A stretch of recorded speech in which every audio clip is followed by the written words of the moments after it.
What's up, everyone? I'm Angelique from WSOU, and today I am joined by Alexander Jones of Undeath, and we're going to be talking a little bit about their upcoming tour, their latest album, and a bunch of other cool stuff. So before we really get started, Alexander, how are you doing today?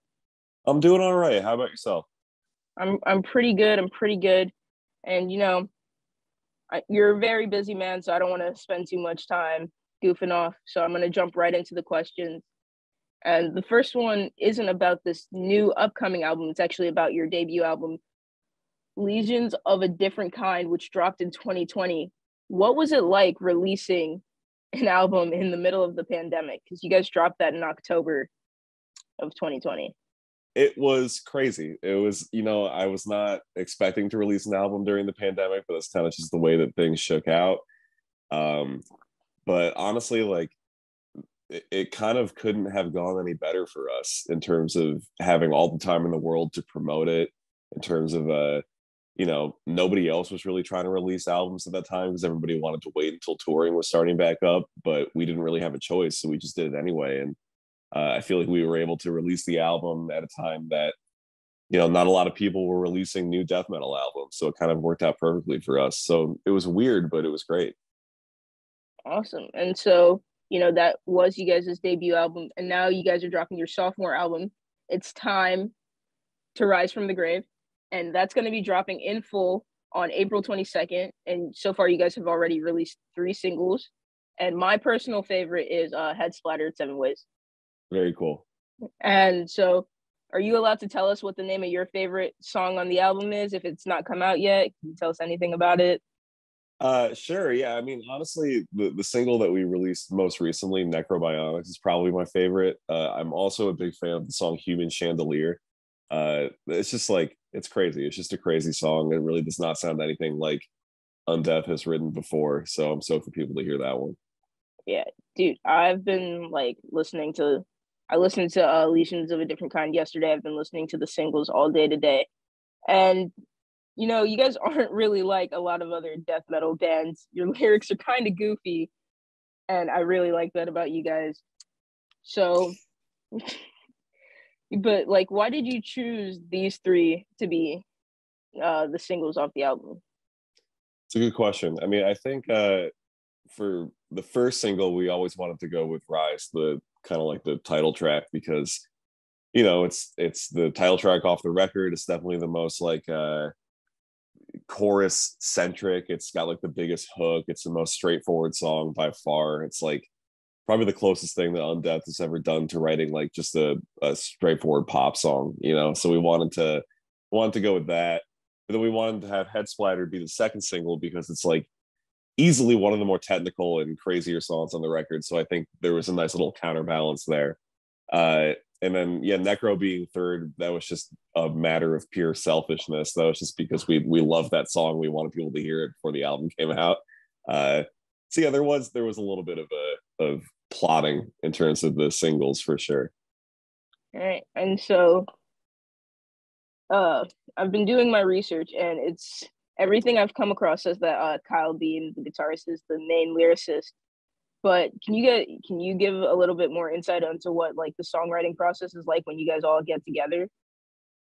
Yeah, definitely. I mean, so far at this stage of our band, Kyle has been the mastermind behind everything, and that's not to say that the other guys in the band don't contribute. Tommy, our bass player, and Jared, our second guitar player, they recently, leading up to the album that we haven't yet recorded, LP3, they've been contributing a lot more songwriting and stuff like that. But up until this present moment in time, basically the way that things go is that Kyle will just sit in front of his computer, consume about 350 milligrams of caffeine, and then just write a song and then bring it to us at practice. And then that's where we kind of put the finishing touches on it. He'll present me with the vocal, not the melody, but the vocal phrasing, the patterns and stuff like that. He'll have 80 to 90% of the lyrics done. And basically my job is just to add swear words So, I trust his vision enough that when he presents me with like lyrics for a song, I generally think they're hilarious and I think they're sick. So I'm happy to just roll with it. But yeah, it's like, to make a long story short, Kyle will bring the song to us, and the rest of the guys in the band, including myself, will just make any tweaks or revisions that we need to. But generally, when he has something, it's more or less a finished product. All right. So I love that, but you said something right at the beginning of your answer that you guys are already writing the third album. You haven't even dropped this one. What's up? Yeah, I mean, we like to stay busy. I think it's a mix of just neurosis and like just the lack of other things to do. We enjoy being in this band and we like writing, and it's we don't view it as like a job or an obligation to like keep the music coming. We do it because it's fun, and I think it's tough for people when you're like outside of the writing process to kind of get an accurate timeline most of the time for how this kind of stuff works, because by the time the album comes out, generally people have been writing and rehearsing and playing these songs for at least like a year or two. So for us, we're in a very similar wheelhouse where by the time this record is out, we're playing these songs live for people. Like, these songs are going to be kind of old to us. So we're kind of already like working on the next thing just to keep things like fresh and exciting for us. That's insane. So, wow, like my mind's kind of just a little bit blown, like, because no one tells you that. No one's like, oh yeah, we wrote the album and then we had to wait for it to get processed, and then so we decided to write another album while we were waiting. Like, Yeah, that's pretty much what you just said. Yeah, that's like, kind of a poorly kept secret of like this whole business of music. But like it's how it works. You by the time the album is out, the songs are old to the people performing them. So I think bands just always try to keep things moving just to keep things interesting for themselves. Wow. And so, there's 5 guys in the band. We've already mentioned Kyle, we've mentioned Tommy, and then obviously, we mentioned Kyle, we've mentioned Tommy, we mentioned Jared, and then you guys have the drummer Matt. So can you talk a little bit as like about your musical influences as like a group, and like whether that affects your songwriting process, or whether those influences affect your songwriting process? Yeah, totally. I mean, we're all like metalheads through and through.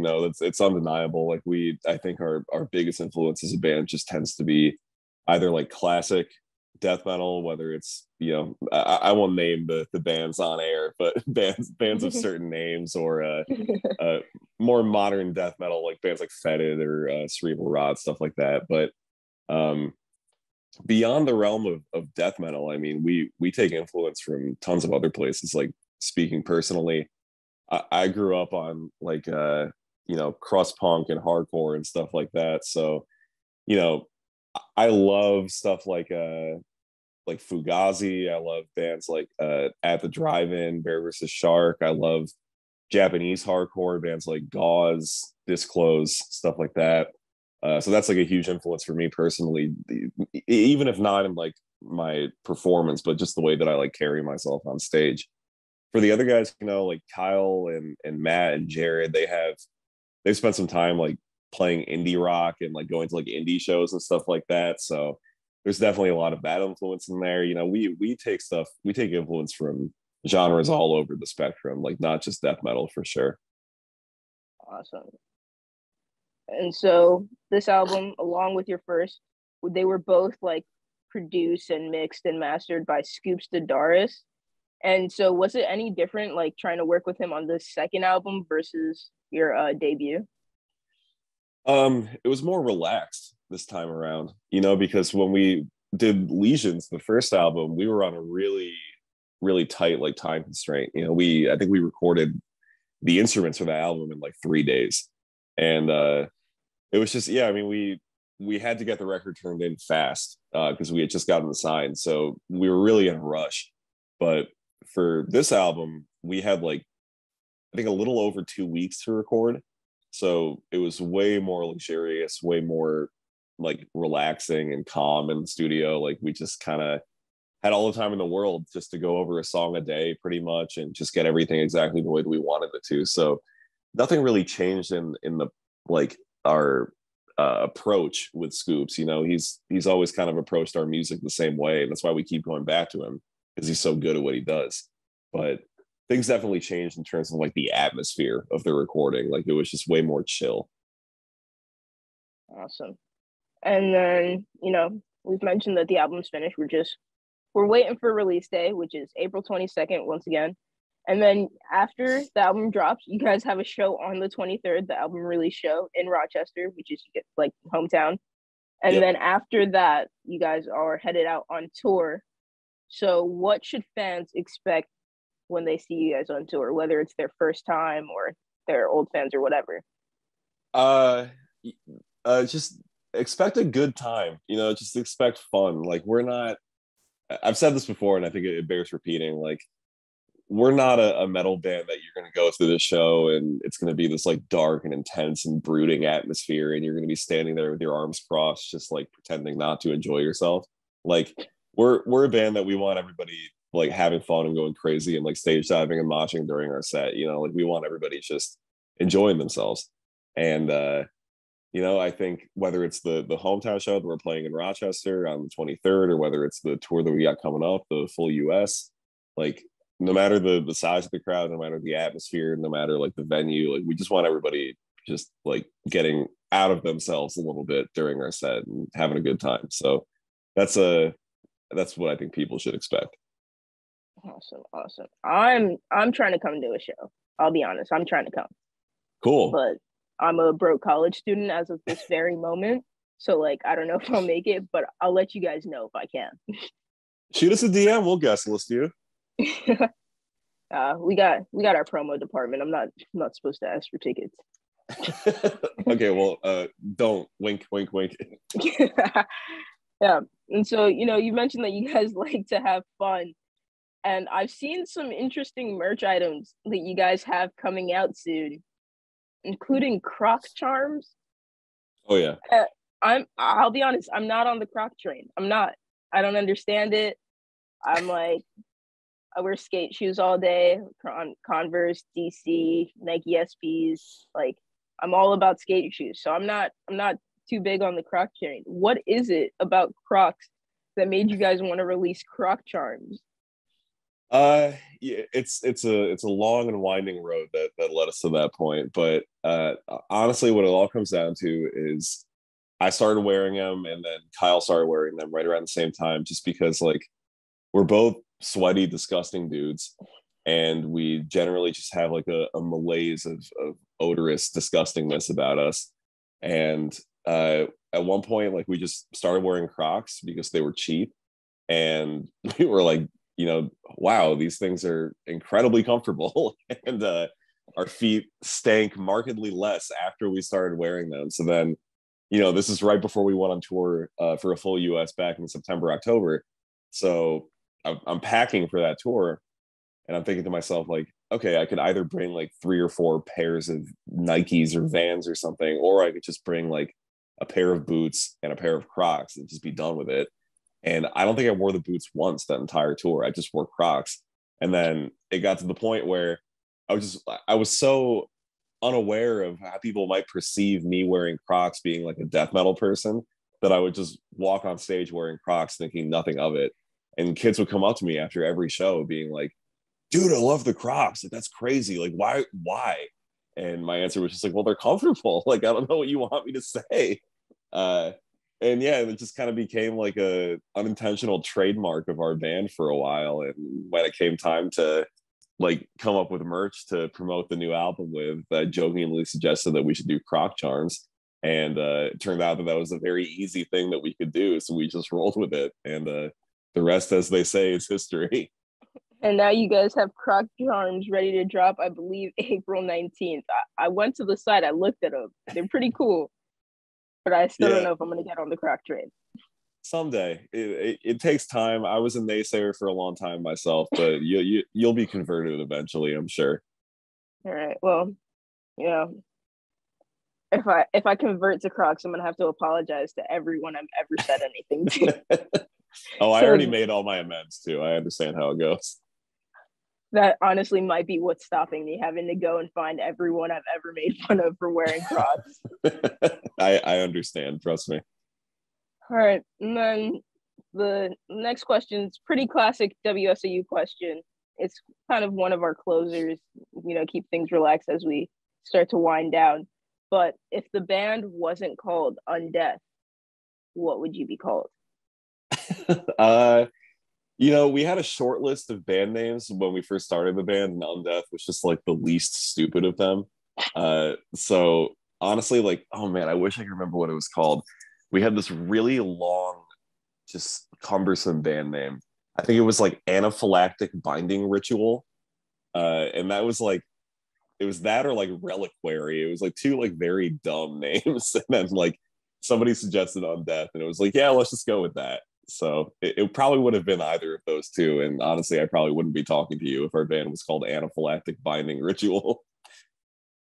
I mean, probably not, but I'm also not the one in charge of that, Final question. Is there anything you want to add? Anything you want to let the people know besides to come see you on tour and listen to the album? Just honestly, like, just be a decent person. Just be kind to other people. I know it's not a very death metal thing to say, but times are tough. Just don't be a bad person. That's the Undeath promise. Promise never to be bad people. All right. Well, I can promise that I try my very hardest to not be a bad person. But it's been a pleasure speaking with you today. I had so much fun. This was one of the most interesting conversations I've had with a musician in a while, especially considering I hang out with college kids all day. Awesome. All right. So I appreciate it so much. Thank you for joining us. It's been amazing. Cool. Thank you for having me. This was a lot of fun.